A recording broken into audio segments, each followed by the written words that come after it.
तो आप सब लोग ठीक हो गए। तो इस वीडियो में सीधी कट टू चेस बात करेंगे, कुछ भी इरेलीवेंट बात नहीं करेंगे, सीधी रेलिवेंट बात करेंगे। Cut to the chess.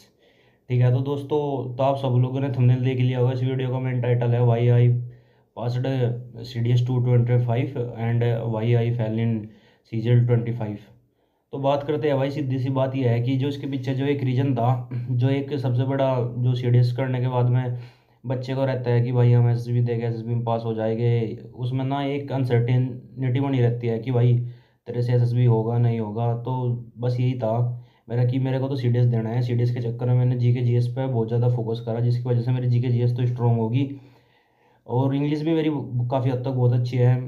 और इसके दम पे ही मैंने पिछली बार भी इसमें अच्छा स्कोर करा था, MTS में भी, और अब की बार CDS भी क्लियर है।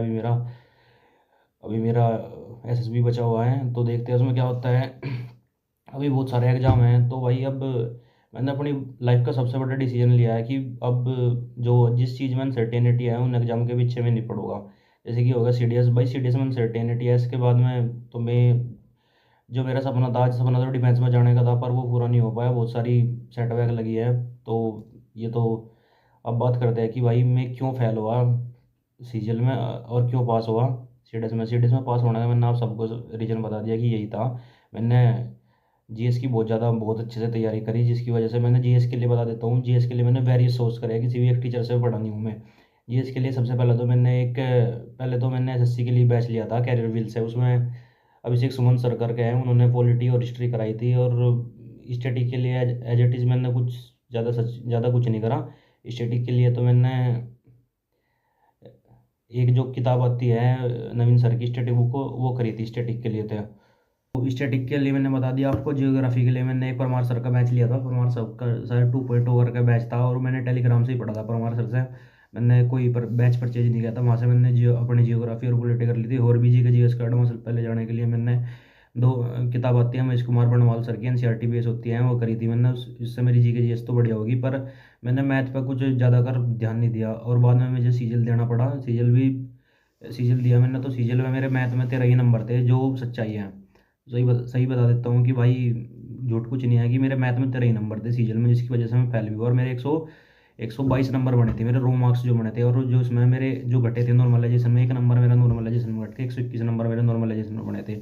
तो मेरा बस यही था कि मैंने मैथ पे ज़्यादा ध्यान नहीं दिया, तो जिसकी वजह से बस मेरा मैथ कमज़ोर रह गया, और जी के GS में मेरे काफ़ी बढ़िया नंबर आए। और एक चीज़ और बता देता हूँ कि आप GK में अनसर्टेनिटी बनी रहती है कि भाई GK अगर हार्ड आएगी तो आपके नंबर कट भी सकते हैं। अगर ठीक है आपके पढ़ी हुई आ गई तो आपके नंबर अच्छे आ सकते हैं। और रही बात दूसरी बात की, अगर आपने मैथ अच्छा कर लिया ना, तो आपका ना तो आपके नंबर बिल्कुल फिक्स है कि आपके नंबर कोई काट ही नहीं सकता। अगर आपने 20 में से 19 क्वेश्चन करे हैं, तो आपके 19 ही क्वेश्चन ठीक पाएंगे। इसमें अनसर्टेनिटी का कुछ चीज़ ही नहीं, अनसर्टेनिटी नाम की चीज़ ही नहीं है। तो बस सीधा से ये फंडा था कि मैंने जी के GS और इंग्लिश पर बहुत ज़्यादा ध्यान दिया था, जिसकी वजह से मेरे CDS OTA तो क्लियर हो गया, पर मैं CGL में फेल हो गया। अब बात करते हैं कि भाई अब मैंने आगे के लिए क्या सोचा है, वो सब बता देता हूँ मैं आपको, कि आप भी अपने जीवन में कृपया करके प्लीज़ ऐसी गलती ना करें जिससे कि आपको आगे पछताना हो।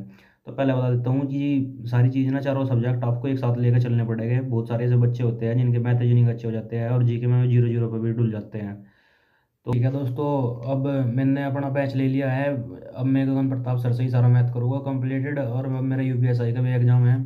तो अब सारा मैथ मैंने दोबारा से रिवीजन किया। अब दोबारा से ही बेसिक 0 to हाई लेवल पे ले जाना अपना मैथ। और मैथ पे अब मेरा एक ही है, अपनी इंग्लिश भी ठीक है, अपनी GK भी ठीक है, रीजनिंग तो कर ही लेते हैं। अब कंप्यूटर भी मैंने पढ़ लिया, कंप्यूटर के 1 2 क्वेश्चन जो आते हैं वो भी कर ही लेते हैं। अब बस सीधा बचाया अपना आखिरी चीज़, बस मैथ बची हुई है। मैथ के लिए मैंने बैच ले लिया है, अब मैथ करेंगे।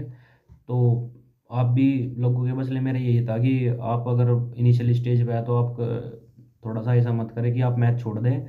और मैथ बहुत ही आसान होता है GK के मुकाबले। GK में तो आपको 1 1.5 साल भी लग जाता है थोड़ा सा अल्टरनेट लेवल पे ले जाने के लिए, थोड़ा सा हाई लेवल पे जाने के लिए। पर थोड़ा सा आपको ये समझना पड़ेगा कि आप अगर आप शुरू में मैथ कर रहे हो तो ये बहुत अच्छा है कि आप सबसे पहले अपना मैथ करें। और GK GS पर लगभग तो सारे बच्चे एक आप अगर GK GS में और बच्चों से 5 7 नंबर भी 10% भी ऊपर रहते हो ना, तो आपका सिलेक्शन पक्का है। ये चीज़ मैं आपको लिख कर दे सकता हूँ। तो अपना मैथ पक्का करें। तो बस यही है। तो ठीक है, तो दोस्तों आपको कैसी लगी, अगर आपकी कोई सजेशन है तो ये मेरे रिगार्डिंग, तो आप सजेशन वीडियो में छोड़ सकते हैं।